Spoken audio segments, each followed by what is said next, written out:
This video will cover the Everglades area. I'll be jumping between sectors to cover the low sectors first and then the high sectors.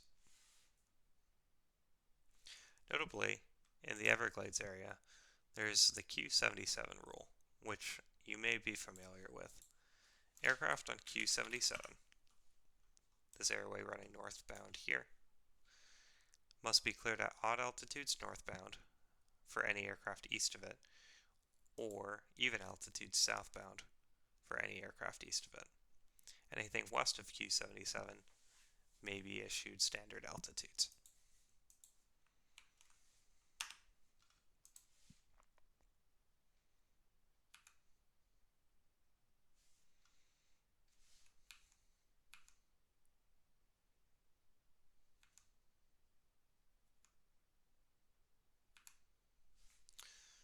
Sector 46, Aludo.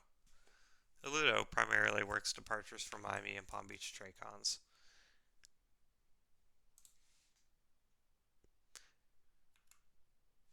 Aludo also is responsible for issuing initial descents on arrivals to Orlando TRACON before handing off to the coastal area. 46 is responsible for the sequence of arrivals to Orlando TRACON as well. Melbourne complex arrivals must be issued at ascent, as well as Daytona complex arrivals.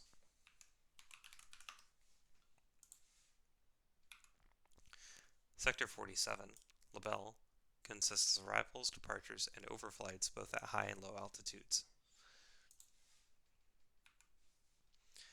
Sector 47 must issue descents to Stewart, Fort Pierce, or Vero Beach arrivals, Melbourne complex and Daytona arrivals, as well as Naples and Marco Island traffic going to the west to west side coastal airspace. Otherwise, 47 is working initial departures and some arrivals as previously mentioned. Sector 64 will be skipped for now, as well as 65. Sector 66, Lakeland Low, in combination with 67, Lakeland High, which will be discussed shortly, works arrivals, departures, overflights, and low altitude military traffic. Sector 67 works a similar variety of traffic.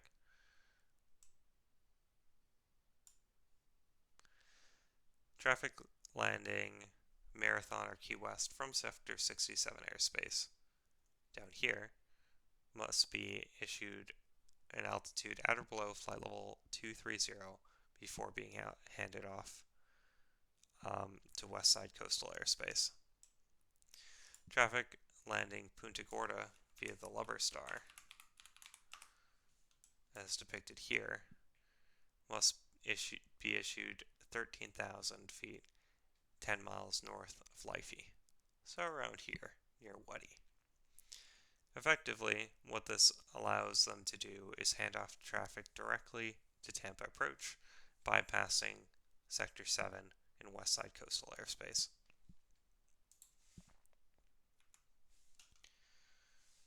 Now to discuss the high altitude sectors of the Everglades area, which are depicted on a different map.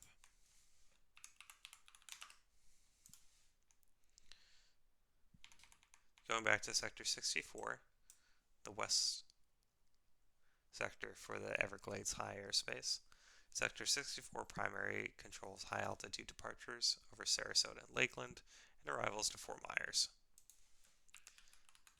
The Shifty Star is depicted here, which fully goes through Sector 64 airspace before transitioning to lower altitude Everglades sectors. Sector 64 is responsible for also on arrivals to Tampa approach airspace, matching the sequence that is established by Sector 47 below it. So any arrivals to Tampa approach airspace must be matched and sequenced behind when in Sector 64 airspace.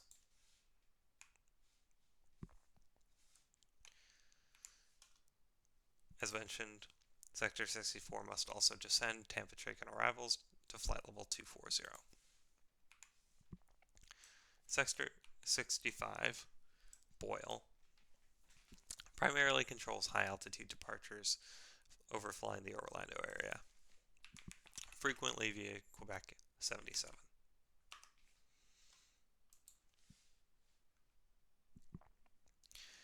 On arrivals to Key West, bound for Westside coastal airspace to the south, Sector 65 must be issuing descents before transitioning the aircraft to Westside coastal airspace.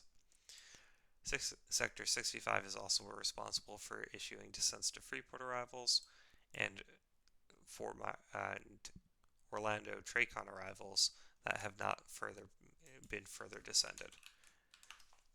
As mentioned in a previous video, aircraft come at octal over flight level 300, so descent to flight level 240 must be expected before handing off to coastal area sectors and other lower Everglades area sectors for arrivals to Orlando. Lastly, Sector 68 is an ultra-high sector that overlies both Sector 64 and Sector 65 in their entirety. As can tell by the name, Sebring Ultra High primarily controls ultra-high departures and overflights of the Orlando area, and does not have any specific altitude requirements tied to it. This concludes the section on the Everglades area.